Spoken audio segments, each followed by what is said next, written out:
പ്രധാനപ്പെട്ട വിശ്വാസ സത്യങ്ങൾ, നമ്മൾ നിക്യ കോൺസ്റ്റാന്റിനോപ്പിൾ വിശ്വാസ പ്രമാണത്തിൽ ഏറ്റുപറയുന്ന പ്രധാനപ്പെട്ട വിശ്വാസ സത്യങ്ങൾ. ഒന്നാമത്തേത്, നമുക്ക് ആ ക്രീഡ് ഞാൻ അതേപടി ഏറ്റുചൊല്ലുന്നില്ല, പക്ഷെ ആശയം ഒന്ന് പറയാണ്. ഒന്നാമത്തേത്, സ്രഷ്ടാവായ ദൈവം, സർവശക്തനായ ദൈവം. അപ്പോൾ ഇവിടെ ഇതൊരു ക്ലാസ് ആയിട്ട് പിന്നീട് നമുക്ക് വരുന്നുണ്ട്.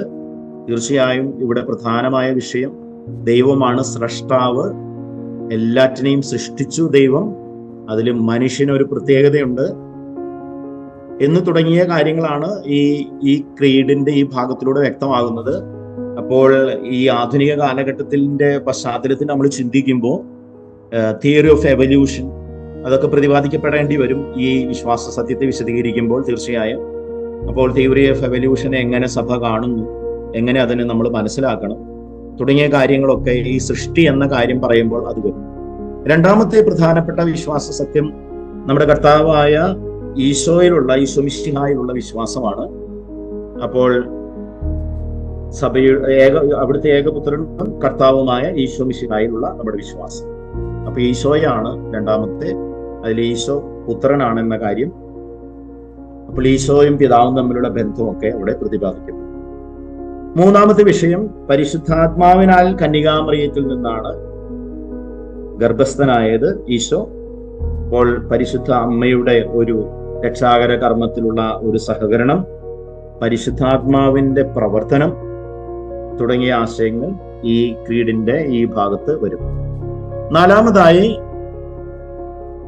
പന്തിയോസ് പീലാത്തോസിന്റെ കാലത്ത് ഈശോ പീഡകൾ സഹിക്കുകയും ക്രൂശിക്കപ്പെടുകയും മരിക്കുകയും ചെയ്തു. അപ്പോൾ ഈശോയുടെ പീഡാസഹനം, മരണം, മൃതസംസ്കാരം, ബെറിയൽ, ഇത്രയും കാര്യങ്ങളാണ് നമ്മളവിടെ ഏറ്റുചൊല്ലുന്നത്. അടുത്തതായി ഈശോയുടെ ഉത്ഥാനമാണ്. ഉത്ഥാനത്തെ കുറിച്ച് പറയുമ്പോൾ തീർച്ചയായും വിശുദ്ധ ഗ്രന്ഥത്തിൽ ഉത്ഥാനത്തെ കുറിച്ച് പറയുന്ന ശൂന്യമായ കല്ലറ, ഉത്ഥാനാനന്തരം ഈശോ ശിഷ്യന്മാർക്ക് പ്രത്യക്ഷപ്പെട്ട കാര്യം, ഈശോയുടെ ഉത്ഥിത ശരീരത്തിന്റെ പ്രത്യേകതകൾ, അങ്ങനെ ഈ ഡോക്ട്രിൻ വിശദീകരിക്കപ്പെടേണ്ടതാണെന്ന് നിങ്ങൾക്കറിയാം, ഞാൻ പറയേണ്ട കാര്യമില്ല. അപ്പോൾ അതിന് തന്നെ നമുക്കൊരു ക്ലാസ് ഉണ്ട്. അടുത്തത്, ഈശോ പാതാളങ്ങളിൽ ഇറങ്ങി എന്ന കാര്യം ഇതോട് ബന്ധപ്പെടുത്തി പറയണം. ഇന്ന് ഒരുപാട് തർക്ക വിഷയമായിട്ടുള്ള കാര്യമാണ്, പല സെക്റ്റുകളും തെറ്റായി പഠിപ്പിക്കുന്ന കാര്യമാണ്. പിന്നീട് നമ്മൾ ഏറ്റുചൊല്ലുന്നത്, ഈശോ സ്വർഗത്തിലാക്കി ആരോഹണം ചെയ്തു, സർവശക്തനായ പിതാവിന്റെ വലത്തുഭാഗത്ത് ഇരിക്കുന്നു. ഈശോയുടെ സ്വർഗാരോഹണമാണ് പിന്നീട് പ്രതിപാദിക്കപ്പെടുന്ന വിഷയം. അടുത്തത്, ജീവിക്കുന്നവരെയും മരിച്ചവരെയും വിധിക്കാൻ അവൻ വീണ്ടും വരും. പരൂസിയ, ഈശോയുടെ രണ്ടാമത്തെ ആഗമനം, ദ്വിതീയ ആഗമനം, പരൂസിയ. അപ്പോൾ ദ്വിതീയ ആഗമനത്തിൽ സംഭവിക്കുന്ന കാര്യങ്ങളെല്ലാം അവിടെ പ്രതിപാദിക്കപ്പെടും. ഈ പ്രപഞ്ചത്തിന് എന്ത് സംഭവിക്കും, ഇപ്പോൾ ഇവിടെ ജീവിച്ചിരിക്കുന്നവർക്ക് എന്ത് സംഭവിക്കും, മരിച്ചവർക്ക് എന്ത് സംഭവിക്കും തുടങ്ങിയ കാര്യങ്ങളെല്ലാം. അതോടൊപ്പം തന്നെ അതോട് ബന്ധപ്പെടുത്തി പല തെറ്റായ പ്രബോധനങ്ങളും സഭയിൽ ഇന്ന് പ്രത്യേകിച്ച് ചില സെക്റ്റുകളൊക്കെ പ്രചരിപ്പിക്കുന്നുണ്ടെന്ന് നിങ്ങൾക്ക് അറിയാം.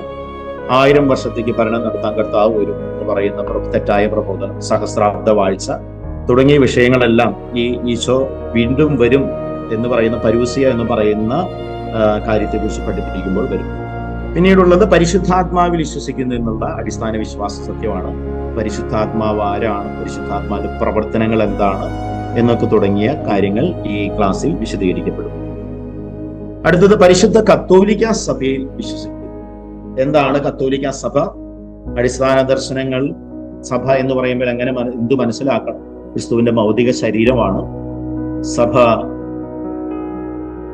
ഒരു വലിയ രഹസ്യമാണ്. സഭകളുടെ കൂട്ടായ്മയാണ് തുടങ്ങി വളരെ അടിസ്ഥാനപരമായ കുറെ ആശയങ്ങൾ, കുറെ വിശ്വാസ പ്രബോധനങ്ങൾ നമുക്ക് ഈ രംഗത്ത് മനസ്സിലാക്കാനായിട്ടുണ്ട്. അതിനുശേഷം പാപങ്ങളുടെ മോചനത്തിൽ ഞാൻ വിശ്വസിക്കുന്നു. പാപങ്ങളുടെ മോചനം നമുക്ക് ലഭിക്കുന്നത് എവിടെ നിന്നാണ്? സഭയിലൂടെ, കൂദാശകളിലൂടെ, പ്രത്യേകിച്ച് അനുരഞ്ജന കൂദാശയിലൂടെ.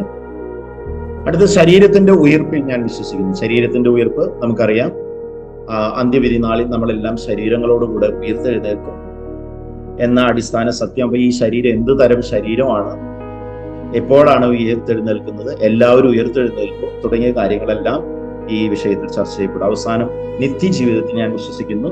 നിത്യജീവിതം എന്ന് പറയുമ്പോൾ എന്താണ് അർത്ഥമാക്കുന്നത്, സ്വർഗം എന്നാൽ എന്താണ് ഉദ്ദേശിക്കുന്നത്, നരകമുണ്ടോ തുടങ്ങിയ കാര്യങ്ങളെല്ലാം ഇവിടെ പ്രതിപാദിക്കപ്പെടും. സ്നേഹമുള്ളവരെ, ഈ നിക്ക കോൺസ്റ്റാന്റിനോപ്പിൾ വിശ്വാസ പ്രമാണത്തിന്റെ അടിസ്ഥാന സത്യങ്ങൾ നമ്മൾ പഠിക്കുന്ന മനസ്സിലാക്കുന്ന അടിസ്ഥാന സത്യങ്ങളാണ് ഞാനൊന്ന് സൂചിപ്പിച്ചത്. ഞാൻ പറഞ്ഞല്ലോ, അത് ഓരോന്നിനെ കുറിച്ച് നമുക്ക് ക്ലാസ് ഉണ്ട്, അതിലേക്ക് വിശദാംശങ്ങളിലേക്ക് ഒന്നും ഞാൻ കടന്നിട്ടില്ല. ഞാൻ ഈ ഒരു ക്ലാസിന്റെ അവസാന ഭാഗത്തേക്ക് കടക്കുമ്പോൾ കത്തോലിക്ക സഭയുടെ മതബോധന ഗ്രന്ഥം പറയുന്ന ഒരു വാചകം ഒന്ന് ഉദ്ധരിക്കുകയാണ്. കത്തോലിക്ക സഭയുടെ മതബോധന ഗ്രന്ഥം 193, catechism of the Catholic church 193. സഭാ ജീവിതത്തിന്റെ വിവിധ ഘട്ടങ്ങളിൽ രൂപമെടുത്തിട്ടുള്ള വിശ്വാസ പ്രമാണങ്ങൾ ഒന്നും കാലഹരണപ്പെടുകയോ അപ്രസക്തമാവുകയോ ചെയ്തിട്ടില്ല. വിശ്വാസത്തിൽ ആഴപ്പെടുന്നതിന് വിശ്വാസ പ്രമാണങ്ങൾ നമ്മെ സഹായിക്കും. അതുകൊണ്ട് സഭയിലുള്ള വിശ്വാസ പ്രമാണങ്ങളെല്ലാം തന്നെ നമ്മളെ ഒരു വിധത്തിൽ അല്ലെങ്കിൽ മറ്റൊരു വിധത്തിൽ സഹായിക്കുന്നുണ്ട്. ഈ നിക്ക കോൺസ്റ്റാന്റിനോപ്പിൾ വിശ്വാസ പ്രമാണത്തിന്റെ കാര്യം പറയുകയാണെങ്കിൽ അതിൽ പറയുന്ന കാര്യങ്ങൾ കാലഹരണപ്പെട്ടതൊന്നുമല്ല എന്ന കാര്യം ഓർത്തേക്കുക. ഇന്നും പ്രസക്തമാണ്, അതിന്റെ പ്രസക്തി ഒന്നും നഷ്ടപ്പെട്ടിട്ടില്ല.